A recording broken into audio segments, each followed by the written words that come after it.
Why HBO went from dragons destroying kingdoms to a tall guy and his friend having road trip adventures. After giving us the spectacle of House of the Dragon, where dragons battle in the skies and noble houses tear each other apart in the bloodiest civil war Westeros has ever seen, HBO decided their next major investment should be about a possibly illegitimate hedge knight and his mysterious squire wandering the countryside, solving medieval problems like they are in a Westerosi buddy cop show. Seems like a bizarre pivot, right? Wrong.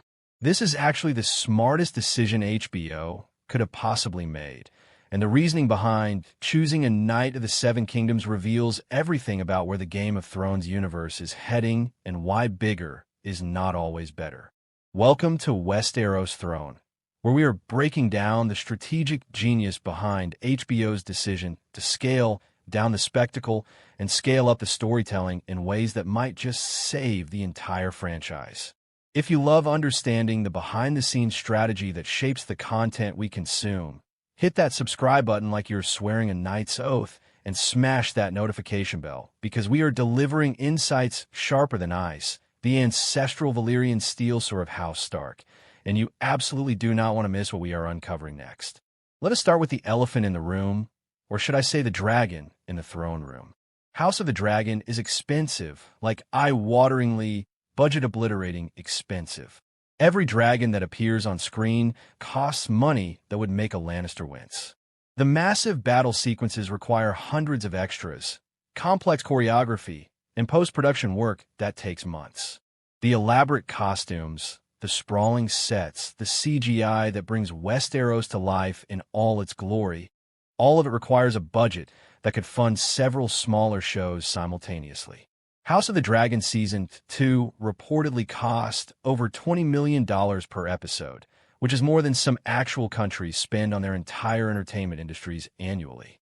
Now, HBO is not poor, but even they have accountants who occasionally look at these numbers and start hyperventilating into paper bags. The network needs to diversify its Game of Thrones content portfolio, creating shows that can maintain quality and audience engagement without requiring the GDP of a small nation for each season. A Knight of the Seven Kingdoms offers exactly that opportunity. This is character-driven storytelling that does not need dragons in every episode or massive battles that require coordinating hundreds of stunt performers. It is intimate, focused, and can deliver compelling television without bankrupting the network. But here's where it gets really interesting. The decision to do Dunk and Egg is not just about saving money, it is about narrative palate cleansing. House of the Dragon is intense, political, and relentlessly dramatic in a way that can honestly be exhausting. Every episode is packed with betrayals, dragon battles, and family members plotting each other's demise. It is Game of Thrones turned up to 11, which is great for spectacle, but can become emotionally draining over multiple seasons. Audiences need variety, and a Knight of the Seven Kingdoms provides that in spades. Think about it like this. House of the Dragon is a rich, heavy meal, like a 10-course feast at a royal wedding right before everyone gets murdered. It is delicious, memorable, and absolutely stuffed with content. But you cannot eat that every single day without getting sick of it. A Knight of the Seven Kingdoms is more like a really good sandwich from that hole-in-the-wall place that has been there forever. It is simpler, more approachable, and you can enjoy it without needing a flow chart to remember who is related to whom and why everyone is trying to kill each other. HBO understands that not every story needs to be an epic, and sometimes the smaller stories are actually more impactful because they let you breathe and connect with characters on a human level. The genius of the Dunk and Egg stories is that they are episodic by nature. Each novella that George R.R. Martin wrote is essentially self-contained, featuring Dunk and Egg arriving somewhere, getting caught up in local drama, solving the problem through a combination of knightly virtue and stumbling luck, and then moving on to the next adventure. This structure is perfect for television because it allows for satisfying episode-to-episode storytelling while building longer character arcs across the season. You can tune into any episode and get a complete story while still rewarding loyal viewers who are following the larger journey. Compare that to House of the Dragon, where missing a single episode means you have completely lost the thread of who is allied with whom and why that particular dragon death matters for the succession crisis. A Knight of the Seven Kingdoms is accessible in a way that sprawling political dramas often are not, which broadens the potential audience significantly. Parents can watch it with teenagers without needing to explain complicated incest politics or why that character just got their head smashed in during dinner. HBO is also clearly thinking about franchise longevity, and here is where the dunk and egg choice becomes absolutely brilliant. These stories take place roughly 90 years before the events of Game of Thrones and about 70 years after House of the Dragon.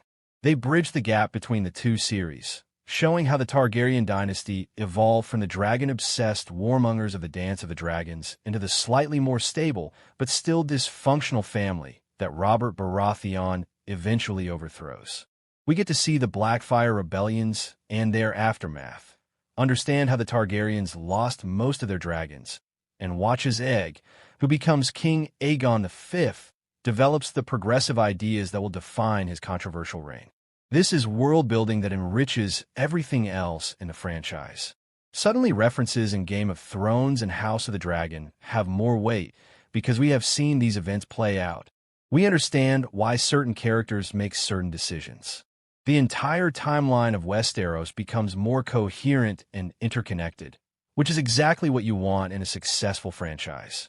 HBO is not just making shows, they're constructing a cinematic universe that rivals what Marvel did, except with more medieval violence and significantly better dialogue. There is also a creative reason that cannot be ignored. George R.R. Martin has actually finished the Dunk and Egg stories, or at least a significant portion of them. Unlike the Winds of Winter, which exists in a quantum state of maybe being finished someday, the Dunk and Egg novellas are complete, published, and available for adaptation. This means HBO has a roadmap, a clear narrative structure, and source material that does not require them to make up the ending when George inevitably gets distracted by other projects. After the controversial final seasons of Game of Thrones, where the showrunners had to create their own ending with mixed results, having complete source material is worth its weight in Valyrian steel. The casting possibilities for A Knight of the Seven Kingdoms are also more flexible than House of the Dragon. You do not need to find actors who look sufficiently Targaryen or who can handle riding mechanical dragons for hours. You need two leads with great chemistry, strong character actors for supporting roles, and people who can handle dialogue-heavy scenes that drive the emotional core of the story. This opens up the casting pool significantly and allows for discovering new talent rather than requiring established names who command enormous salaries. Let us talk about the tonal difference, which is crucial to understanding why this choice makes sense. House of the Dragon is tragedy, watching a family destroy itself and take half the kingdom with them. A Knight of the Seven Kingdoms is adventure with heart, showing that even in a world as brutal as Westeros, genuine friendship and honor can exist and even occasionally triumph.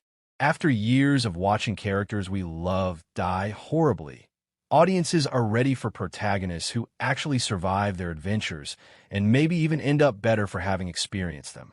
Dunk and Egg are not invincible. They face real danger and make mistakes, but their story is ultimately hopeful in a way that Game of Thrones often was not. HBO is also hedging their bets brilliantly.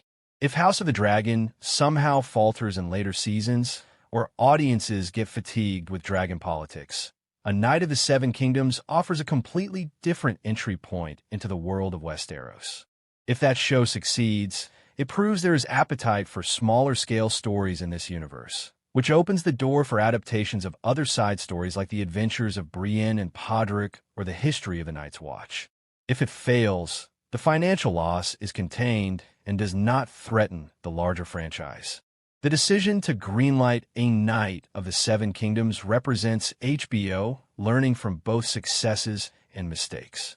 They are diversifying content, managing budgets intelligently, using completed source material, and offering tonal variety that keeps the overall franchise fresh. It is not a step down from Dragons and Battles. It is a smart lateral move that strengthens the entire Game of Thrones ecosystem, while telling a genuinely compelling story about a tall knight and his suspicious squire making their way through a dangerous world one adventure at a time. Thanks for watching Westeros Throne, and we will catch you in the next one.